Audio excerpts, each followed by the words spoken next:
आपका वेल्डिंग ज्ञान चैनल में स्वागत है। आइए आज हम लोग डिस्कस करेंगे जो मिग वेल्डिंग मशीन में क्या गड़बड़ी आती है, क्या खराबी आती है और उसको कैसे दूर करें। जैसा कि आप लोग जानते हैं जो वेल्डिंग पैरामीटर सही रहते हुए भी वेल्डिंग में प्रॉब्लम आती है, तो उसकी वजह होती है जो वेल्डिंग मशीन में कोई ना कोई गड़बड़ी होना। तो आज हम लोग डिस्कस करेंगे जो वेल्डिंग करते समय जो वायर फीड रुक जाती है एकाएक, वायर फीड हो रहा है लेकिन आर्क नहीं जल रहा है, या वायर फीड मोटर काम करता है लेकिन वायर फीड नहीं हो रहा है, वायर फीड जो है वो रेगुलर नहीं है, या ड्राइव रोल के आसपास जो है इलेक्ट्रोड का या वायर का जो है इकट्ठा हो जाता है, बर्ड नेस्टिंग जिसको बोलते हैं, उसका क्या कारण है। और आर्क स्टार्ट जो है वो आपको उसमें प्रॉब्लम आती है, तो इस सब को हम कैसे दूर करें। तो आइए हम आगे डिस्कस करते हैं। जैसा कि एक प्रॉब्लम आती है जो वेल्डिंग कर रहे हैं तो वायर फीड रुक जाती है, तो उसकी वजह क्या होती है। जैसे प्राइमरी पावर सोर्स है, उसका फ्यूज अगर जो जल गया तो वायर फीड नहीं होगी, तो उस जगह पे हमें फ्यूज बदलना पड़ेगा। कंट्रोल सर्किट का जो है फ्यूज वो भी जल जाएगी तो नहीं होगी, इसलिए हमें वो फ्यूज भी बदलना पड़ेगा, वो चेक करते रहेंगे। मिग वेल्डिंग कंडक्टर का जो है ओपन होना, जो कंडक्टर लगी होती है कंडक्टर अगर जो ओपन हो गया तब भी आपका जो है वायर फीड नहीं होगा। ड्राइव रोल का ग्रूव का साइज, जो ग्रूव होती है ग्रूव की साइज अगर जो वायर की साइज से ज़्यादा होगी तब भी वायर फीड नहीं होगी। ड्राइव रोल के ग्रूव अगर जो घिस गए हैं या वायर स्लिप कर रहा है तब फिर जो है आपका वायर फीड नहीं होगा। कंट्रोल रिले खराब हो गया तब भी नहीं होगा। प्रोटेक्टिव फ्यूज जो है वो अगर जो जल गया तब भी नहीं होगा। या वायर ड्राइव रोलर जो होता है उसकी अलाइनमेंट गाइडिंग ट्यूब के साथ सही नहीं है तब भी नहीं होगा आपका वायर फीड। दूसरा है वेल्डिंग करते समय वायर फीड रुक जाना। इसमें क्या हो सकता है, जो मोटर ड्राइव मोटर जो है वो खराब हो सकता है, तो ड्राइव मोटर का जांच करें या उसको बदलें अगर जो नहीं चल रहा खराब हो गया तो। लाइनर के अंदर मिग वायर के मलबे का जमा हो जाना, जैसे आपका लाइनर होता है, लाइनर के अंदर जो होता है उसका कोटिंग जो है जमा हो जाता है तो वायर को आगे जाने नहीं देता है। फिर उसके बाद लाइनर या टॉर्च का लीड जो है वो अगर जो ज़्यादा मुड़ा होगा या ख़राब होगा कहीं से, तो वो क्या करेगा, आगे नहीं जाने देगा। टॉर्च की स्विच जो है वो अगर जो ख़राब हो गई, वो बटन सही से काम नहीं कर रहा है तब भी आपका वायर फीड नहीं होगा। अब कंटैक्ट टिप होता है, कंटैक्ट टिप का होल जो होता है वो अगर जो जाम हो गया तब भी आपका वायर फीड नहीं होगा। ड्राइव रोल का प्रेशर अगर जो बहुत ज़्यादा कर दिए तब भी वायर डिफ़ॉर्म हो जाती है, तो उस कारण से ड्राइव नहीं होती है, या कम होगी तो वो स्लिप कर जाएगी, तो ये चीज़ हमें देखना पड़ेगा। वायर फीड स्पेंडल में बहुत ज़्यादा घर्षण का होना, जो वायर फीडर जिस पे ये रोला लगा होता है उसका स्पिंडल अगर जो बहुत टाइट होगी तो मोटर जो है खींच ही नहीं पाएगी, इस कारण भी आपकी वायर फीड नहीं हो पाएगी। आगे हम देखते हैं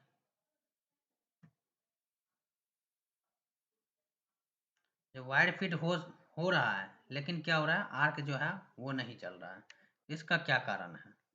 जैसे प्राइमरी लाइन का फ्यूज जो है वो अगर जो जल गया तो आपको जो है ये आर्क नहीं जलेगा।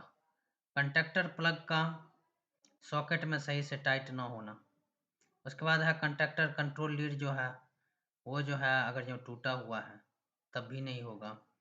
प्राइमरी कंडक्टर कॉइल जो है या उसका पॉइंट जो है वो ख़राब हो जाना। उसके बाद केबल का कनेक्शन जो है वो ढीला अगर जो होगा, या पार्ट का कनेक्शन जो है अर्थ के साथ अगर जो उसके साथ अगर जो कनेक्शन नहीं है तो आर्क नहीं जलेगा। अर्थिंग जो है उसको मिलना चाहिए पार्ट को। वायर फीडर कंडक्टर प्लग जो है वो सही से नहीं लगा होगा। अब जैसे मान लो जो वायर फीडर का कंडक्टर प्लग जो है वो अगर जो लूज है, या उसका बोल्ट अगर जो सही से टाइट नहीं किए तो वो जो है नट अगर जो सही से नहीं टाइट है तो वो जो है आपका आर्क नहीं जलेगा। वायर फिर कंडक्टर रिले जो है वो अगर जो खराब हो गया तभी आपकी आर्क नहीं जलेगी। अब क्या है, जो वायर फीड मोटर काम करता है लेकिन वायर फीड जो है वो नहीं हो रहा है। तो ये क्या हो सकता है, जो ड्राइव रोल का दाब जो है वो सही नहीं है, या वायर फीड रोल का सही नहीं होना। अगर जो वायर फीड रोल जो है वो सही नहीं है, जैसे प्रॉपर साइज में नहीं है, तब भी नहीं जाएगी। वायर स्पूल ब्रेक पर अत्यधिक दाब का होना, जो ब्रेक प्रेशर जो होता है वो अगर जो बहुत ज़्यादा अगर जो लगा दोगे तब भी वो वायर फीड नहीं होगा। लाइनर या टॉर्च में अवरोध का होना, लाइनर अगर जो जाम है, टॉर्च का ये एडाप्टर अगर जो जाम है तो आपका ये वायर फीड नहीं होगा। गलत लाइनर या कंटेक्ट टिप का प्रयोग, अब जैसे 1.2 का वायर है, 1 mm का आप टिप लगाए हो तब भी नहीं होगा, या आपका जो है लाइनर ही गलत है, जैसे 0.8 का लाइनर और 1.6 का वायर अगर जो लगाओगे तब फिर नहीं होगा काम। अब आगे हम आते हैं, जो कंटिन्यूअस वायर जो है फीड नहीं हो रहा है, तो उसका कारण क्या हो सकता है। पावर सर्किट में उतार चढ़ाव, जैसे लाइन वोल्टेज जो है वो अगर जो सही नहीं है, लाइन वोल्टेज में अगर जो वेरिएशन है तब फिर आपका सही नहीं चलेगा। पोलैरिटी जो है वो गलत पोलैरिटी आप यूज कर रहे हैं, जैसे रिवर्स पोलैरिटी है तो रिवर्स पोलैरिटी मतलब लीड का कनेक्शन जो होता है टॉर्च का पॉजिटिव के साथ या मान लो अर्थ का नेगेटिव के साथ है, तो वो कनेक्शन भी देखना है, जो वो कनेक्शन सही है कि नहीं है। ऐसा तो नहीं है प्लस को माइनस में कर दिया, माइनस को प्लस में लगा दिया। उसके बाद है अपर्याप्त ड्राइव रोल दाब, जो ड्राइव रोल होता है उस पर दबाव अगर जो ज़्यादा डालोगे तो वो वायर डिफॉर्म हो जाएगी, या कम करोगे तो वो स्लिप करेगी। कंटेक्ट टिप जो है वो अगर जो घिस गया तो आपका जो है वायर प्रॉपर नहीं आएगी। क्या होगा, जो अंदर टिप के अंदर ही शॉर्ट करता रहेगा, या प्रॉपर करंट उसको नहीं मिलेगा, तो आपका वायर जो है रेगुलर नहीं आएगा। इलेक्ट्रोड वायर का कोटिंग जो है वो अगर जो खराब है तब फिर आपका जो है वायर फीड प्रॉपर नहीं होगी। टॉर्च केबल जो है वो अगर जो घुमा हुआ है तब भी आपका प्रॉपर वायर फीड नहीं होगी। लाइनर होल के अंदर जो है वायर का कोटिंग अगर जो इकट्ठा हो गया, या लाइनर मुड़ा हुआ है कहीं से, तो वो फिर वायर फीड प्रॉपर नहीं होगी। टॉर्च लीड जो है अगर जो ज़्यादा लंबी है तब भी वायर फीड में प्रॉब्लम आती है। अब आगे है, जो ड्राइव रोल के आसपास इलेक्ट्रोड तार जो है लपेटता है। अब जैसे वेल्डिंग कर रहे हैं, वेल्डिंग करते करते क्या होता है, जो वायर फीडर से वायर जो है लपेट करके वहीं पे वायर फीडर के पास इकट्ठा कर देता है, जिसको हम बर्ड नेस्टिंग भी बोलते हैं। तो बर्ड नेस्टिंग का जो होता है, जैसे वायर फीड रोल पर जो अगर जो दाब ज़्यादा है तब फिर बर्ड नेस्टिंग होगा। गलत लाइनर या कंटेक्टिव का अगर जो यूज कीजिएगा वो आगे फिट नहीं होगा तब फिर बर्ड नेस्टिंग होगा। ड्राइव रोल या वायर की गाइड का अलाइनमेंट अगर जो सही नहीं है तब फिर वो जो है बर्ड नेस्टिंग का चांसेस है। टॉर्च या केबल में जो है कहीं पे अगर जो जाम है या मुड़ा हुआ है तब फिर बर्ड नेस्टिंग का चांस बनता है। अब आगे हम देखते हैं, जैसे आर्क शुरू कर रहे हैं उसमें जो है आपको जैसे स्टार्ट करते हैं उस समय में दिक्कत आती है, या अनस्टेबल आर्क होता है, तो वो क्यों प्रॉब्लम आती है। अगर जो वर्क पीस का कनेक्शन अगर जो सही नहीं है, तो आप वेल्डिंग कर रहे हैं उसका कनेक्शन अगर जो सही नहीं है अर्थ केबल के साथ, तब फिर वो दिक्कत आएगी। केबल का कनेक्शन अगर जो लूज है तब फिर वो प्रॉब्लम आएगी। वेल्ड जॉइंट का मतलब ये जहाँ पे आप वेल्डिंग कर रहे हैं वो अगर जो उस पर रस्ट ये स्केल ये सब लगा हुआ है तब फिर आपको दिक्कत आएगी। और गलत पोलैरिटी का अगर जो यूज़ कीजिएगा वेल्डिंग पोलैरिटी का, तब फिर यह प्रॉब्लम आएगी। तो हमें उसको दूर करने के लिए क्या करना है, जो वर्क लीड का कनेक्शन जो है सही रखें, ये जो केबल का कनेक्शन है वो उसको कस लें, अगर जो स्केल जंग पेंट ये सब लगा हुआ है तो उसको साफ करके तभी वेल्डिंग करें। और वेल्डिंग पोलैरिटी जो लीड का कनेक्शन है उसको हम चेक कर लें। उसके बाद क्या है, जो वायर फीड तो हो रहा है लेकिन गैस का फ्लो नहीं हो रहा है। इसके क्या कारण हो सकते हैं? तो गैस सोलेनॉइड वाल्व जो है वो अगर जो खराब है तब फिर ये गैस का फ्लो नहीं होगी। गैस सोलेनॉइड वाल्व का तार जो है ये ढीला है या कटा हुआ है तब भी ये नहीं होगी। गैस सिलेंडर अगर जो खाली है तब भी गैस का फ्लो नहीं होगा। गैस सिलेंडर वाल्व जो है ये अगर जो बंद है तब भी नहीं होगा। रेगुलेटर या फ्लो मीटर अगर जो बंद है तब भी नहीं होगा। और गैस लाइन टॉर्च नोजल में अगर जो कहीं पे, जैसे टॉर्च में गैस का फ्लो होता है वहाँ पे कहीं पे मान लो जो टेफ्लॉन टेप या कुछ ऐसा लगा हुआ है तब फिर नहीं हो पाएगी, या वो जाम नहीं होना चाहिए, उसमें कचरा नहीं जाना चाहिए। इससे आगे हम डिस्कस करते हैं जो वेल्डिंग टॉर्च में जो है वो आपका ज़्यादा गर्म हो रहा है, इसका क्या कारण हो सकता है।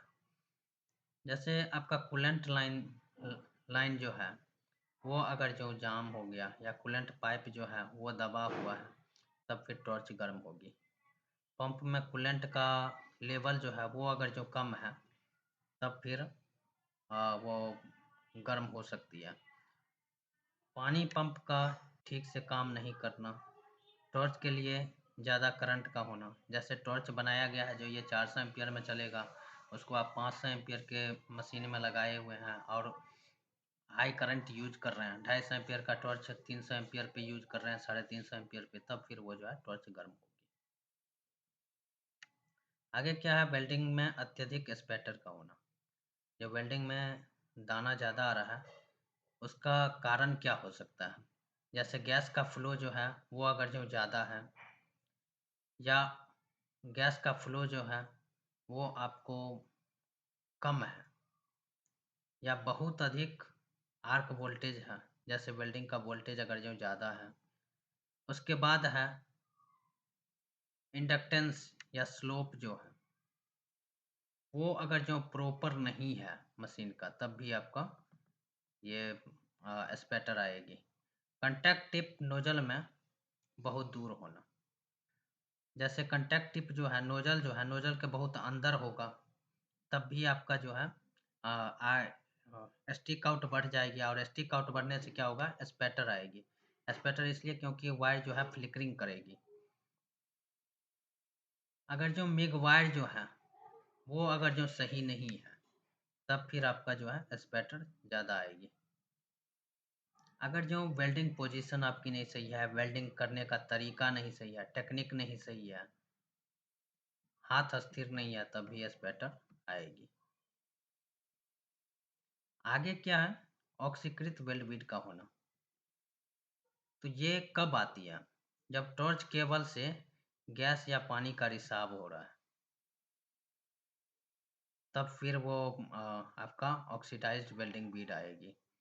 सिलेंडर गैस गैस सिलेंडर जो होता है उसमें अगर जो कहीं पे जाम है, या गैस फ्लो सिस्टम जैसे टॉर्च में कहीं पे जाम है, तो उस सब जगह पे ये प्रॉब्लम आ सकती है। टॉर्च का एंगल जो है वो अगर जो सही नहीं है तब फिर आपकी ऑक्सीडाइज्ड वेल्ड बीड आएगी। नोजल से पीस की दूरी अगर जो ज़्यादा होगी तब क्या होगा, गैस पहले ही फ्लो कर जाएगा और वेल्ड बीड को प्रोटेक्ट नहीं कर पाएगा। जैसे तेज हवा का, वहाँ पे जहाँ वेल्डिंग कर रहे हैं वहाँ पे हवा जो है तेजी से बह रही है तब फिर दिक्कत आ सकती है। अगर जो गैस है, गैस अगर जो आपका सही नहीं है, उसमें अगर जो ज़्यादा ऑक्सीजन का मात्रा है या ऑक्सीकृत गैस है तब फिर आपका जो है ऑक्सीडाइज्ड वेल्ड आएगी। अगर जो गैस सिलेंडर से फ्लो जो है वो प्रॉपर नहीं है, वो कम है, तब फिर आपका ऑक्सीडाइज्ड वेल्ड आएगी। कंटैक्ट टिप गैस नोजल में सेंटर में नहीं है, कंटैक्ट टिप जो आपका होता है नोजल के सेंटर में अगर जो नहीं है तब भी आपका वेल्ड बीड जो है ऑक्सीडाइज आएगी, उसमें ब्लो होल आने की चांस बन सकती है। अब है वेल्ड बीड में पोरोसिटी का आना। जैसे वेल्डिंग कर रहे हैं तो वेल्डिंग में पोरोसिटी कैसे आती है। गैस सोलेनाइड वाल्व की तार जो है वो ढीला है या कटा है, तो आपका गैस का फ्लो जो है प्रॉपर नहीं मिलेगा, तब फिर वो जो है पोरोसिटी आएगी। गैस सोलेनाइड वाल्व अगर जो खराब है तब भी गैस का फ्लो नहीं होगा और पोरोसिटी आएगी। गैस सिलेंडर का वाल्व ही बंद है, भले ही सोलेनाइड वाल्व काम कर रहा है, गैस आएगी नहीं, फिर आपका पोरोसिटी आने का चांस है। गैस फ्लो की मात्रा अगर जो वो कम है, जितना चाहिए उससे कम है, तब फिर पोरोसिटी आएगी। गैस सप्लाई लाइन है, वहाँ पे कहीं पे लीकेज है, चाहे सोलेनाइड वाल्व से आगे हो या वेल्डिंग टॉर्च में हो या नोजल जला हुआ हो, अगर जो कहीं पे भी प्रॉब्लम आ रही है या लाइनर के पास से गैस बैक मार रहा हो, तब भी आपका जो है ये प्रॉब्लम आएगी। जो आपका वर्क पीस है वो अगर जो सही से साफ नहीं है, जहाँ पे आप वेल्डिंग जॉइंट लगाना चाहते हैं वो जगह अगर जो साफ नहीं है, उस पर ऑयल लगा हुआ है, पेंट लगा हुआ है, तब फिर आपका पोरोसिटी आने का चांस है। वाइड फीड स्पीड अगर जो ज़्यादा है आवश्यकता से, तब भी आपको ये प्रॉब्लम आएगी। सील्डिंग गैस जो है उसमें अगर जो नमी है, उसमें मॉइस्चर है, तब भी आपको पोरोसिटी आने की चांस है। आगे है जो वेल्ड बीड में पोरोसिटी का आना, तो उसका और क्या कारण हो सकता है। जैसे सिलेंडर में गैस जो है ना वो जम जाता है, तब भी ये प्रॉब्लम आती है, या कहीं रेगुलेटर में ही जम गया। वेल्डिंग करने की गति बहुत ज़्यादा होना, जो वेल्डिंग है बहुत ज़्यादा स्पीड से करोगे तब भी पोरोसिटी आएगी। गैस फ्लो जो है बहुत ज़्यादा होगा, तब भी आपका पोरोसिटी आ सकती है। मिग वायर एवं पार्ट मटेरियल के लिए गलत गैस का प्रयोग करना, जैसे गलत मिग वायर का प्रयोग कर रहे हैं या गलत गैस का प्रयोग कर रहे हैं, तब फिर आपका पोरोसिटी आने का चांस है। अब जैसे टिक वेल्डिंग कर रहे हैं, टिक वेल्डिंग में जो है हमें आर्गन गैस लगाना है या आर्गन हीलियम मिक्सचर लगाना है या हीलियम लगाना है, उसमें इनर्ट गैस ही लगाना है, लेकिन उसमें आप CO2 लगा दोगे, वो पोरोसिटी आएगी। टॉर्च से पीस की दूरी अगर जो ज़्यादा रखोगे तब भी पोरोसिटी आएगी, क्योंकि एटमॉस्फेयर का एयर जो होगा वो वहाँ पे उसको ऑक्सीडाइज कर देगा और प्रोटेक्ट नहीं कर पाएगा। टॉर्च का एंगल अगर जो सही नहीं होगा तब भी पोरोसिटी आने का चांस है। अगर जो मिग वायर सही नहीं है, वो रस्ट लगा हुआ है, उसके ऊपर कोटिंग नहीं सही है, तब भी पोरोसिटी आने की चांसेस है। आगे आता है जो वेल्ड बीड में मिग वायर का टुकड़ा होना। जैसे वेल्डिंग कर रहे हैं तो वेल्डिंग करते समय आप देखते होंगे जो उसमें वायर का टुकड़ा छोटा छोटा सा कहीं पे आ जाती है, उसका क्या है। जैसे मिग वायर का स्पीड जो है वो अगर जो हाई रखते हैं, आर्क वोल्टेज जो उसके लिए उस वायर स्पीड के लिए जो वोल्टेज चाहिए वो अगर जो कम है, तो वायर पिघलेगी नहीं और मिग वायर जो है प्रॉपर मेल्ट नहीं होगी। तो ये सब प्रॉब्लम है। ऐसे ही अगर जो आप स्लोप जो है वो अगर जो ज़्यादा सेट करते हैं, तब भी आपको प्रॉब्लम आएगी। वेल्डिंग केबल जो है वो अत्यधिक गर्म हो रहा है, तो वेल्डिंग केबल या तो बहुत ज़्यादा लंबा होगा तब वो गर्म होगी। केबल का कनेक्शन अगर जो ढीला होगा तब भी होगी। ज़्यादा करंट के लिए पतली केबल का अगर जो प्रयोग कर रहे हैं तब भी आपका केबल गर्म होगा। इसलिए अर्थ लीड को हमेशा हम टाइट रखेंगे। धन्यवाद।